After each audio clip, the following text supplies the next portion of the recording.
వీడియోతో మేము ముందుకు వచ్చాను. అదే లూమాక్స్ ఇండస్ట్రీస్. దాని యొక్క ఫండమెంటల్స్ ఎలా ఉన్నాయి, బేసిక్స్, ఓకే, టెక్నికల్గా ఎలా ఉంది, చార్ట్స్, ఇవన్నీ చూద్దాం రండి. Thank you. In detail fundamental విషయాల కోసం వీడియో లాస్ట్ వరకు చూడండి. ప్రజెంట్ టెక్నికల్స్ గురించి ఎక్స్ప్లెయిన్ చేసిన తర్వాత ఎండ్ ఆఫ్ ద వీడియోలో మీరు ఫండమెంటల్స్ చూడొచ్చు.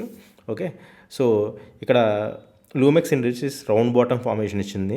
క్లియర్గా ఇక్కడ బ్రేక్అవుట్ ఇచ్చింది. ఓకే, అరౌండ్ 3000 లెవెల్స్ బ్రేక్అవుట్ ఇచ్చింది జస్ట్ 2 వీక్స్ ముందు. ప్రజెంట్ వచ్చి 3265 దగ్గర ట్రేడ్ అవుతుంది. ఓకే, వాల్యూమ్స్ చూసినట్టయితే rising volumes very good. Okay, volumes చాలా స్ట్రాంగ్గా ఉన్నాయి ఇక్కడ. సో దీని సపోర్ట్ చూసుకున్నట్టయితే ఆఫ్టర్ బ్రేక్అవుట్ వచ్చిన తర్వాత సపోర్ట్ చూసుకున్నట్టయితే 2870 దగ్గర ఉంది. ఫస్ట్ టార్గెట్ మీరు చూసుకోవాల్సింది 3700, సెకండ్ టార్గెట్ 4000. ఓకేనా, జస్ట్ ఒక అండర్స్టాండింగ్ పర్పస్ కోసం, లెర్నింగ్ పర్పస్ కోసం నాతో పాటు మీరు కూడా నేర్చుకుంటారని వీడియో పోస్ట్ చేస్తాం జరుగుతుంది. ఇది ఎటువంటి బై అండ్ సెల్ రికమెండేషన్ కాదు. మీకు ప్రాఫిట్ వచ్చినా లాస్ వచ్చినా నాకు ఎటువంటి సంబంధం ఉండదు. ఓకే, మాట్లాడుకున్నాం కదా, లూమెక్స్ ఇండస్ట్రీస్ అని 3265 దగ్గర క్లోజ్ అయింది. లాస్ట్ 1 మంత్ నుంచి 21% పెరిగింది ఈ స్టాక్. ఓకే, సో ఈ స్టాక్ జనరల్గా ఏం చేస్తుంది, 1945లో ఈ కంపెనీ అనేది ఆల్రెడీ ఎస్టాబ్లిష్ అయ్యింది.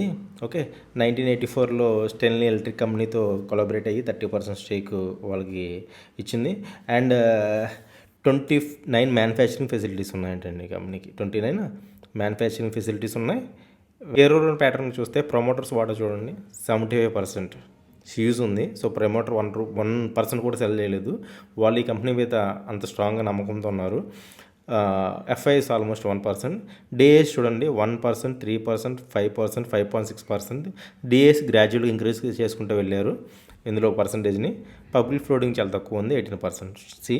పబ్లిక్ ఫ్లోటింగ్ పర్సంటేజ్ తక్కువ ఉంటే చాలా బెటర్ అన్నట్టు. ఏదో మాత్రం పాజిటివ్ న్యూస్ వచ్చినా సరే అది స్పైక్ ఫ్యూజ్ అవ్వడానికి ఛాన్స్ ఎక్కువ ఉంటుంది. ఓకే, కంపెనీ ఫైనాన్షియల్ డీటెయిల్స్కి వస్తే 22, 23, 24, 25 ఫర్ ఎవ్రీ 1 ఇయర్కి చూసుకుంటే సేల్స్ 1750 crores, 2300, 2600, 3400 ప్రతి ఇయర్ సేల్స్ ఇంక్రీజ్ చేసుకుంటూ వెళ్తుంది. వీళ్ళు నెట్ ప్రాఫిట్ చూసుకున్నట్టయితే లాస్ట్ 4 years నుంచి 41 crores, 103 crores, 111 crores, 140 crores profit కూడా గ్రాడ్యువల్గా ఇంక్రీజ్ చేసుకుంటూ వెళ్తున్నారు. సో వీళ్ళ ఏదైతే ఈ కంపెనీ ఉందో ఇందులో గ్రోత్ అనేది బాగా కనిపిస్తుంది. అందుకే నేను ఈ కంపెనీని ప్రిఫర్ చేయడం జరిగింది. సో నా అనాలిసిస్ మీకు నచ్చినట్టే